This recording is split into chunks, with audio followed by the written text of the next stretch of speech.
Hi అండి. ఎలా ఉన్నారు? నిన్నటి నుంచి సోషల్ మీడియా మొత్తం ఒకటే టాపిక్ మీద ఫుల్ పానిక్‌లో ఉంది. హెచ్-1బీ జాబ్ పోతే 60 డేస్‌లో జాబ్ రాకపోతే గనక అమెరికా వదిలి వెళ్ళిపోవాలా? హెచ్-1బీ లే ఆఫ్స్ అయినాయి కదా! మెటా లే ఆఫ్ జరిగిన తర్వాత చాలా మంది అసలు ఇండియన్ సిట్యుయేషన్స్ ఏంటి? బీ-1, బీ-2కి చేంజ్ అవ్వచ్చా? ఎఫ్-1 బెటరా? హెచ్-4 బెటరా? సో, ఇది యాక్చువల్లీ మనకి లే ఆఫ్స్ అవ్వడం అనేది కొత్త విషయం కాదు.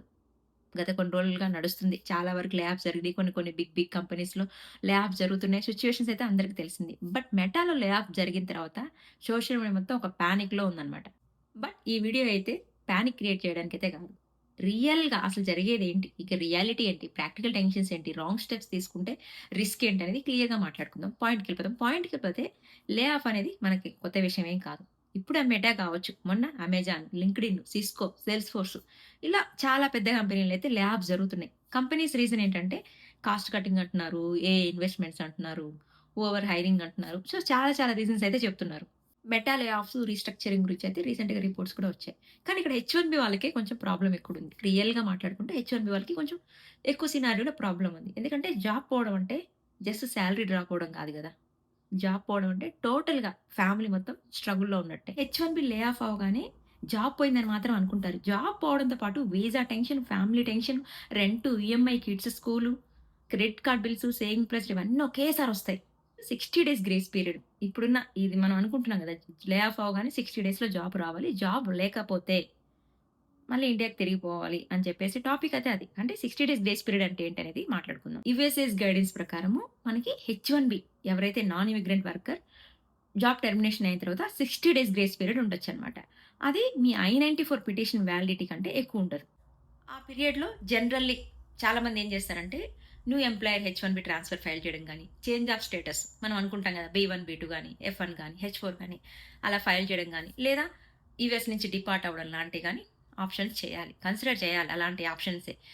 ఎందుకంటే మెయిన్ థింగ్ ఏదంటే 60 డేస్ గ్రేస్ పీరియడ్ అనేది చిల్ టైమ్ కాదు. కంపల్సరీ ఏదో ఒక యాక్షన్ తీసుకోవాల్సిన టైమ్ అనమాట. చాలా మంది ఏందంటే జాబ్ రాకపోతే గనక బీ-1, బీ-2కి చేంజ్ అవ్వండి అని చెప్పేసి. బీ-1, బీ-2 అనేది ఒక ఆప్షన్ అయ్యుండొచ్చు. కాకపోతే కరెంట్ సిట్యుయేషన్‌లో చాలా సీరియస్‌గా ఉంది. అందరికి తెలుసు బీ-1, బీ-2 అనేది visitor purpose only. Long term stay కోసం కాదు. వర్క్ కోసం కాదు. మీ ఇంటెన్షన్ అనేది టెంపరరీ అని చెప్పేసి, మీ దగ్గర ఫండ్స్ ఉన్నాయని చెప్పి, మళ్ళీ మీరు రిటర్న్ ఎళ్తారు అని చెప్పేసి, ఏదైనా ఒక వాలిడ్ రీజన్ ఉందని స్ట్రాంగ్ డాక్యుమెంటేషన్ అయితే ఉండాలి. మనం చూసుకుంటే కొన్ని ఇమ్మిగ్రేషన్ లా ఫర్మ్స్ రీసెంట్‌గా కాజన్ చేస్తున్నాయి. హెచ్-1బీ నుంచి బీ-1, బీ-2కి చేంజ్ ఆఫ్ స్టేటస్ ఫైలింగ్ అనేది ఎక్కువ స్క్రూటనీ ఉంది. అప్రూవల్స్ ఆటోమేటిక్ కాదు. అప్లికేషన్ ఫ్యాక్ట్స్ కూడా చాలా ఇంపార్టెంట్. అందుకే నా ఒపీనియన్ ఏంటంటే గనక 60 డేస్ అయిపోతుంది గదా! అని చెప్పేసి బీ2 ఏసేద్దామని చెప్పి బ్లైండ్‌గా అనుకోకండి. చాలా మందికి తెలుసు ఎక్స్‌పీరియన్స్ వాళ్ళకి. ఇప్పుడు ఎవరైతే రీసెంట్‌గా ఎఫ్-1 నుంచి హెచ్-1కి మూవ్ అయ్యి ఉంటారు కదా! 1 ఆర్ 2 ఇయర్స్ అయ్యి మళ్ళీ జాబ్ పోయి 60 డేస్ గ్రేస్ పీరియడ్‌లో జాబ్ రాకపోతే బీ2 ఏసేద్దాం అనుకుంటారు. అసలు బ్లైండ్‌గా ఆప్షన్ పెట్టుకోకండి. అటార్నీతో మాట్లాడండి. మీ కేస్‌కి అది సూట్ అవుతుందా లేదా కంపల్సరీ అది అలాంటిది చెక్ చేసుకొని నెక్స్ట్ స్టెప్ అనేది ఎయ్యాలి. బ్లైండ్‌గా బీ2కి మాత్రం వెళ్ళకండి. అదర్ ఆప్షన్స్ ఎఫ్-1, హెచ్-4. హెచ్-4 ఈస్ ద బెస్ట్ ఆప్షన్. కానీ అందరికి అది వర్తించదు కదా! ఎవరైతే ఇప్పుడు హెచ్-1బీ హోల్డర్స్ ఇద్దరున్నారనుకోండి. వాళ్ళు ఒకరి జాబ్ పోయిందనుకోండి. వాళ్ళ వైఫో హస్బెండ్ హెచ్-1 స్ట్రాంగ్‌గా ఉంటే గనుక వాళ్ళు హెచ్-4 స్టేటస్‌కెళ్ళి మేబీ అది మెయింటైన్ చేయొచ్చు. ఒకరి సాలరీ వస్తుంది కాబట్టి యాజ్ యూజువల్ అది సేమ్ ప్రాసెస్ అనమాట. చాలా వరకేంటంటే అది అందరికీ సూట్ కాదు. కొంతమంది వైఫ్ అండ్ హస్బెండ్‌లు ఇద్దరు జాబ్‌లు చేస్తున్న వాళ్ళు, ఒకరు మంచిగా స్ట్రాంగ్‌గా ఉంటే ఇంకొకరు దాని డిపెండెన్స్‌లో ఎళ్ళిపోవచ్చు. ఫైనల్‌గా ఏంటంటే హెచ్-4 ఆప్షన్ అనేది వాళ్ళ స్పౌస్ హెచ్-1 మీద ఉంటే గనక వాళ్ళు హెచ్-4 ఆప్షన్ చూజ్ చేసుకోవచ్చు ఈజీగా. కొంతమందికి ఎఫ్-1 బెటర్ అయ్యుండొచ్చు. ఎఫ్-1 చూజ్ చేసుకుంటే గనక వాళ్ళ స్టడీ ఇంటెన్షన్ అనేది జెన్యూన్‌గా ఉండాలి. ఏదో మనం స్టేటస్ మెయింటైన్ చేయడం కోసం రాండమ్‌గా ఏదో ఒక కోర్స్ జాయిన్ అయిపోయామంటే ఫ్యూచర్‌లో వీసా గాని, స్టాంపింగ్ గాని కంపల్సరీ ప్రాబ్లమ్ అప్పుడు క్వెషన్స్ రావచ్చు. ఎందుకంటే వాళ్ళు ఒకవేళ మాస్టర్స్ చేసుంటే గనక సేమ్ లెవెల్ మాస్టర్స్ మళ్ళీ చదవాలి అంటే ఆ డిగ్రీని చూజ్ చేసుకోవాలంటే గనక ప్రాపర్ రీజనింగ్ అనేది ఉండాలి. Hire degree, career connections, funds, genuine study plan ఇవన్నీ కంపల్సరీ చాలా ఇంపార్టెంట్. ఇంకొంతమంది ఓ1, ఎల్1, డే 1 సీపీటీ, కెనడా గాని, ఇండియా గాని రీలొకేషన్, ఇంటర్నల్ ట్రాన్స్‌ఫర్స్ అనేవి జరుగుతా ఉంటాయి. బట్ ఇవన్నీ ఏంటంటే వాళ్ళ ఇండివిడ్యువల్ కేస్ మీద డిపెండ్ అయి ఉంటాయన్నమాట. ఒకరికి ఫిక్స్ అయినట్టు ఇంకొకరికి ఫిక్స్ కాదు.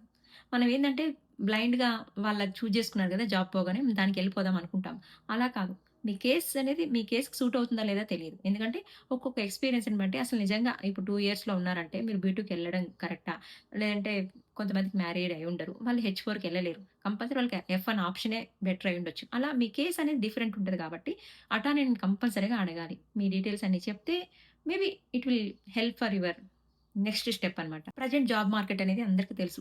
ఇప్పుడు ఆల్రెడీ ఎవరైతే జాబ్ ట్రయల్స్‌లో ఉన్నారో, జాబ్ బై 60 డేస్ గ్రేస్ పీరియడ్‌లో ఉన్నారో వాళ్ళకి ఎక్కువ తెలుసు. దారుణంగా ఉంది. అసలు కాల్స్ తక్కువొస్తున్నాయి. కాంపిటీషన్ అనేది ఎక్కువుంది. ఎంత జాబ్ మార్కెట్ డల్‌గున్నా గూడా ఎక్కడో దగ్గర హైరింగ్ జరుగుతానే ఉంది. హైరింగ్ జేసుకుంటున్నారు. At the same time firing జరుగుతానే ఉంది. నిజం చెప్పాలంటే ఈ 60 డేస్ గ్రేస్ పీరియడ్ అనేది మనం జాబ్స్ అప్లై జేయడమే కాదు. బ్యాకప్ ప్లాన్ అనేది గూడా పెట్టుకోవాలి. చాలామంది నేను గమనిస్తున్నదేంటంటే క్రెడిట్ కార్డ్, లోన్స్ మీద సేవింగ్స్ ఉంటాయి గదా! ఇంతకుముందంతా జాబ్ జేస్తుంటారు గదా! ఆ సేవింగ్స్ మీద కొంతమంది రన్ చేపిచ్చేస్తున్నారు. కాకపోతే గనుక బ్యాకప్ ప్లాన్ అనేది చాలా ఇంపార్టెంట్. ఎప్పుడు గూడా మనం ఒకటే ప్లాన్ కాకుండా plan A, plan B, plan C compulsory కావాలి. ఎందుకంటే జాబ్ పోయింది పానిక్ అవ్వకండి, టెన్షన్ పడకండి అని చెప్పడం ఈజీ. బట్ ఆ సినారియోలో ఉండే వాళ్ళకే తెలుస్తది. బట్ జాబ్ పోయింది అనగానే ఎవరైతే జాబ్ లే ఆఫ్ పోయిందో వాళ్ళందరూ పానిక్ అయితే అవ్వకండి. జస్ట్ జాబ్ పోయింది. మీ స్కిల్ పోలేదు.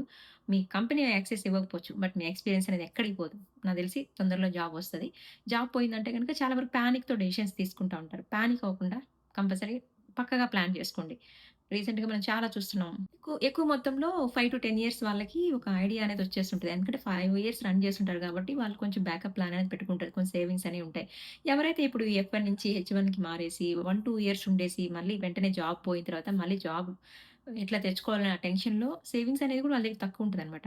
కాకపోతే ఆ టైంలో ఓన్ డెసిషన్స్ తీసుకోకండి. అటానీతో మాట్లాడండి. ఏదైనా అటానీతో మాట్లాడండి. మీ ఓన్ డెసిషన్ అనేది ఇమిగ్రేషన్‌లో కొన్ని టైమ్స్ అది వర్క్ అవ్వచ్చు కొంతమందికి. బట్ అందరికి అది వర్కౌట్ అవ్వదు. అటానీతో మాట్లాడండి ఏదైనా. ఏ డెసిషన్ అయినా మీరు అటానీతో మాట్లాడి తీసుకోండి. కొంచెం సేవింగ్స్ అనేది పెట్టుకొని ప్రొటెక్ట్‌గా మీ ప్లాన్ అనేది పక్కాగా వేసుకోండి. ఎందుకంటే మళ్ళీ మనం రీసెంట్‌గా చాలా మందిని చూసాం. జాబ్ పోయిందని చెప్పి సూసైడ్. అలాంటి సినారియోస్‌కెళ్ళకండి. పానిక్ అయితే మైండ్‌లోకెళ్ళి తీసేసేయండి. లేకపోతే పోతే పోయింది గానీ, పానిక్ అయితే గనక ప్రాబ్లమ్ సాల్వ్ కాదు. అమెరికాలో హెచ్-1బీ లైఫ్ అనేది జాబ్ సెక్యూరిటీ కంటే కూడా స్కిల్ సెక్యూరిటీ అనేది చాలా ఇంపార్టెంట్. మనం కంపెనీ లాయల్టీ చెక్ చేస్తా ఉంటాం. కంపెనీ లాయల్టీ కంటే కూడా సెల్ఫ్ గ్రోత్ కూడా ఇంపార్టెంట్. మనం అందరూ ఇన్‌కమ్ కోసం చూస్తా ఉంటాం కదా! ఒక ఇన్‌కమ్ కంటే కూడా ఒక బ్యాకప్ ప్లాన్ అనేది చాలా ఇంపార్టెంట్. మనందరం ఇప్పుడు స్ట్రగుల్‌లో ఉన్నామంటే అది మన ఎండింగ్ అనుకుంటాం. ఎండింగ్ కాదు. నెక్స్ట్ వర్షన్ స్టార్టింగ్ అనుకోవాలి. 60 డేస్ గ్రేస్ పీరియడ్ అనేది పానిక్ అంటాం. పానిక్ బటన్ కాదు. అది ఒక వేకప్ కాల్ అనుకోవాలి. పానిక్‌తో కంటే కూడా పక్కాగా ప్లాన్ చేసి చూడండి. పానిక్‌లో ఉంటే మనకి టెన్షన్ తప్పించి ఏమి రాదు. నేను 60 డేస్ గ్రేస్ పీరియడ్ వీడియో కూడా మీకు ప్రీవియస్ వీడియోస్ వచ్చి చెక్ చేయండి. కావాలంటే లింక్ పెడతాను.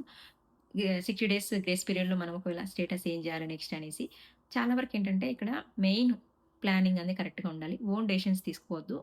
అండ్ చాలా వరకేంటంటే ఈ టైంలో కొంతమంది సేవింగ్స్ అని చెప్తా కదా! మీకు హెచ్-1బీ లైఫ్ స్టార్ట్ అయ్యే ముందే అమెరికాకొచ్చే ముందు గూడా ఒక్క 1 మంత్ మనకి జాబ్ లేకపోతే గనక ఎట్లుంటదంటే మళ్ళీ 3 నెలలు వెనక్కి పోయినట్టే మనం. 3, 4 నెలలు వెనక్కిపోయినట్టే సింగిల్‌గా ఉంటే. అదే ఫ్యామిలీతో ఉంటే 6 నెలలు వెనక్కిపోయినట్టే. సో, అందుకని మినిమమ్ 3 మంత్స్ బ్యాకప్ ప్లాన్ అనేది. ఒక మంత్ జాబ్ రాకపోయినా కూడా 3 మంత్స్ బ్యాకప్ ప్లాన్ అనేది మన దగ్గర రెడీగా ఉండాలి. అలా ఉంటేనే మనం సర్వైవ్ అవ్వగలం ఇక్కడ. ఇప్పుడు మనం ఒకటే ప్లాన్ పెట్టుకొని గుడ్డిగా ఎళ్ళకుండా అట్‌లీస్ట్ ప్లాన్ ఏ వర్కౌట్ పడితే plan B, plan B work out అయితే ప్లాన్ సి.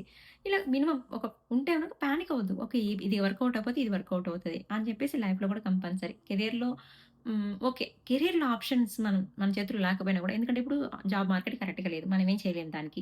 సో, అట్‌లీస్ట్ మన సేవింగ్స్ ప్లాన్ అనేది కరెక్ట్‌గా ఉంటే గనక మనం వరీ అవ్వాల్సిన అవసరం ఉండదు గదా! సో, సేవింగ్ ప్లాన్ అనేది చాలా ఇంపార్టెంట్ ఇక్కడ. All the best. అందరికీ మంచిగా అనుకున్న టైంలో జాబ్ రావాలని కోరుకుంటున్నాను. వీడియో నచ్చితే లైక్ చేయండి. ఎవరైనా కొత్తగా చూస్తున్నారంటే సబ్స్క్రైబ్ చేసుకోండి. Thank you for watching. See you in the next video.